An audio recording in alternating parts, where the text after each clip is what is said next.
Hey boys and girls, it's Miss Alice. I wanted to share a story with you that was one of my favorites of whenever I was a little girl. It's called The Little Engine That Could, and it's by Waddy Piper. And whenever we get finished with our read aloud, I want to take a minute to talk to you about understanding what we've read. It's really important that while we're reading, we are listening and really paying attention, because at the end, we need to be able to retell that story to someone else. Sometimes it's called summarizing. So at the end, I'm going to teach you a little trick on how we can do that. All right, so here we go. The Little Engine That Could by Waddy Piper. Here's our title page. Chug, chug, chug, puff, puff, puff. Ding dong, ding dong. The little train rumbled over the tracks. She was a happy little train, for she had such a jolly load to carry. Her cars were filled full of good things for boys and girls. There were toy animals, giraffes with long necks, teddy bears with almost no necks at all, and even a baby elephant. Then there were dolls. Dolls with blue eyes and yellow curls.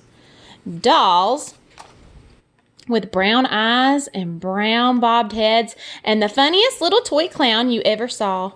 And there were cars full of toy engines. Airplanes, tops, jackknives, picture puzzles, books, and every kind of thing boys or girls could want. That sounds like an awesome train. But that was not all. Some of the cars were filled with all sorts of good things for boys and girls to eat. Big golden oranges, red-cheeked apples, bottles of creamy milk for their breakfasts, fresh spinach for their dinners, peppermint drops, and lollipops for after-meal treats. The little train was carrying all these wonderful things to the good little boys and girls on the other side of the mountain. She puffed along merrily. Then all of a sudden she stopped with a jerk. She simply could not go another inch. She tried and she tried, but her wheels would not turn. What were all those good little boys and girls on the other side of the mountain going to do without the wonderful toys to play with and the good food to eat? Here comes a shiny new engine, and the funny little clown who jumped out, said the funny little clown who jumped out of the train, "Let us ask him to help us." So all the dolls and toys cried out together, "Please, shiny new engine, won't you please pull our train over the mountain? Our engine has broken down, and the boys and girls on the other side won't have any toys to play with or good food to eat unless you help us." I wonder if that train's going to help. Let's see. But the shiny new engine snorted. "I pull you? I am a passenger engine. I have just carried a fine big train over the mountain with more cars than you ever dreamed of. My train had sleeping cars with comfortable berths, a dining car where waiters bring whatever hungry people want to eat, and parlor cars in which people sit in soft armchairs and look out of big plate glass windows. I pull the likes of you? Indeed not." And off he steamed to the roadhouse where engines live when they are not busy. That was kind of rude, wasn't it? How sad the little train and all the dolls and toys felt. Then the little clown called out, "The passenger engine is not the only one in the world. Here is another engine coming, a great big strong one. Let us ask him to help us." The little toy clown waved his flag, and the big strong engine came to a stop. I wonder what's going to happen. Let's see. "Please, oh please, big engine," cried all the dolls and toys together. "Won't you please pull our train over the mountain? Our engine has broken down, and the good little boys and girls on the other side won't have any toys to play with or good food to eat unless you help us." But the big, strong engine bellowed, "I am a freight engine. I have just pulled a big train loaded with big machines over the mountain. These machines print books and newspaper for grown-ups to read. I am a very important engine indeed. I won't pull the likes of you." And the freight engine pulled off indignantly to the roadhouse. The little train and all the dolls and the toys were very sad. "Cheer up," cried the little toy clown. "The freight engine is not the only one in the world. Here comes another. He looks very old and tired, but our train is so little, perhaps he can help us." So the little toy clown waved his flag, and the dingy, rusty old engine stopped. "Please, kind engine," cried all the dolls and toys together, "won't you please pull our train over the mountain?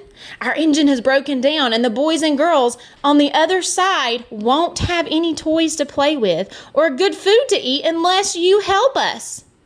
But the rusty old engine sighed. "I am so tired. I must rest my weary wheels. I cannot pull even so little a train as yours over the mountain. I cannot. Oh, that's very upsetting. I wonder what's going to happen to the train and the toys." And off he rumbled to the roadhouse, chugging, I cannot. Then indeed the little train was very, very sad, and the dolls and toys were ready to cry. But the little clown called out, "Here is another engine coming, a little blue engine, a very little one. Maybe she will help us."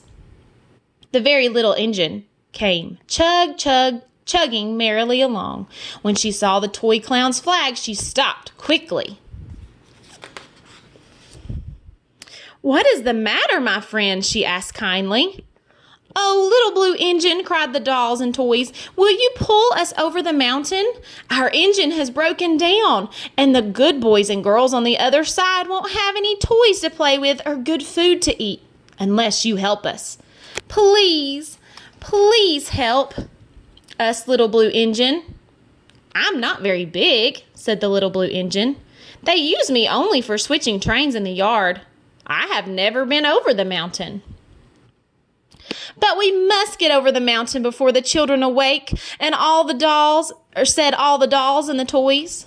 The very little engine looked up and saw the tears in the doll's eyes, and she thought of the good little boys and girls on the other side of the mountain who would not have any toys or good food unless she helped. Then she said, I think I can. And she hitched herself to the little train. She tugged and pulled and pulled and tugged, and slowly they started off. The toy clown jumped aboard, and all the dolls and the toy animals began to smile and cheer. Puff, puff, chug, chug went the little blue engine. I think I can.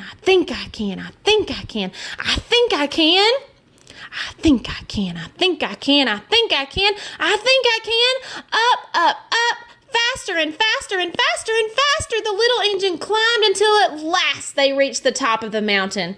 Down in the valley lay the city. "Hooray, hooray," cried the funny little clown and all the dolls and toys. Cried the funny little clown and all the dolls and toys. "The good little boys and girls in the city will be happy because you helped us, kind little blue engine." And the little blue engine smiled and seemed to say as she puffed steadily down the mountain, I thought I could.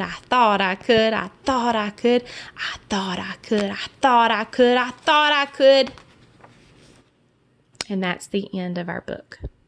I hope you enjoyed that book. It actually has a really great lesson for us to learn. But now what I want us to do is I'm going to pause the video, and we are going to be talking about how we can remember that story that we just read. We don't want to just say that this book was about just a little blue engine that carried some toys across the mountain. We need to be able to remember specific things. So I want to show you a little trick, and I'm going to press pause and show you that little trick on how you can remember things that you've just read.